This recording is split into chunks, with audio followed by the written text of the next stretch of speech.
l'invalidité permanente partielle. Pourquoi cette garantie sur l'assurance de prêt immobilier est essentielle? Je vais vous montrer.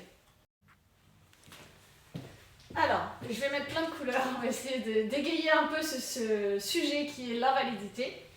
En assurance, je vous en ai déjà parlé, il y a l'invalidité permanente totale. Donc cette garantie, elle commence à 66%. Moi, je vous conseillerais toujours d'avoir l'invalidité permanente partielle. Celle-ci, elle commence à 33%. Je vais vous donner un exemple. Tu es en invalidité. Il va y avoir un expert. Cet expert, il vient et il t'évalue à 100%.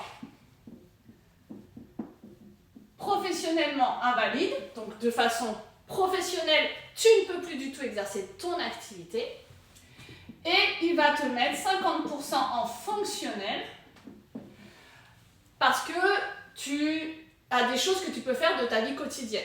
Mais pour ton travail, ton état de santé ne permet plus du tout de travailler. Ça, quand on est sur un tableau croisé, ça donne 63%.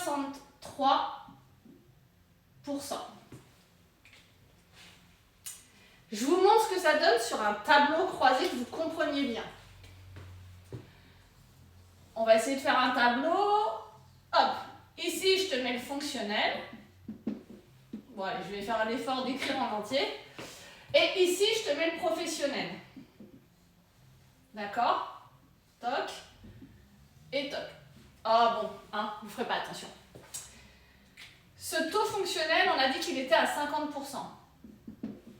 Et ton taux professionnel, lui, il est à 100%. En fait, sur ton tableau, ça veut dire qu'on va venir dans cette case, on va croiser les deux, et ici, tu as bien 63%. 63%, ça veut dire que concrètement, si tu as l'IPT, donc l'invalidité qui commence, elle, à 66, tu vois bien que tu ne l'obtiens pas. Il faut ici 60. 60% pour que si je croise cette donnée-là et toujours ton 100%, ici, je suis à 71%. Donc là, c'est OK, on va venir t'indemniser.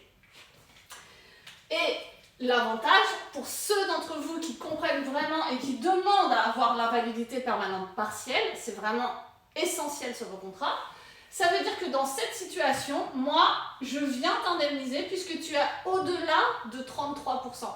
33%, là, tu vois bien que tu es à 63%. Donc oui, moi, assureur, je viens indemniser ton prêt immobilier par rapport à la garantie d'invalidité. C'est vraiment important que vous compreniez ça. Si vous n'avez pas cette garantie-là, malgré des taux quand même assez élevés, croisés, ça ne fonctionne pas. Il vous manque 3%. Voilà. Et après, tout ce qui va être l'indemnisation en elle-même, j'en ai beaucoup parlé aussi.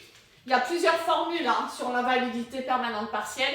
Il y en a des très bonnes et il y en a qui sont très très mauvaises. Donc là, il faut voir mes autres vidéos sur le sujet. Mais déjà, il faut vraiment que vous compreniez ça parce que c'est ce tableau-là qui va faire en sorte que oui ou non, tu seras indemnisé au titre de l'autre garantie qui est l'invalidité, qu'elle soit totale ou partielle. Et si tu n'as pas celle-ci, dans cette situation, tu n'es plus indemnisé.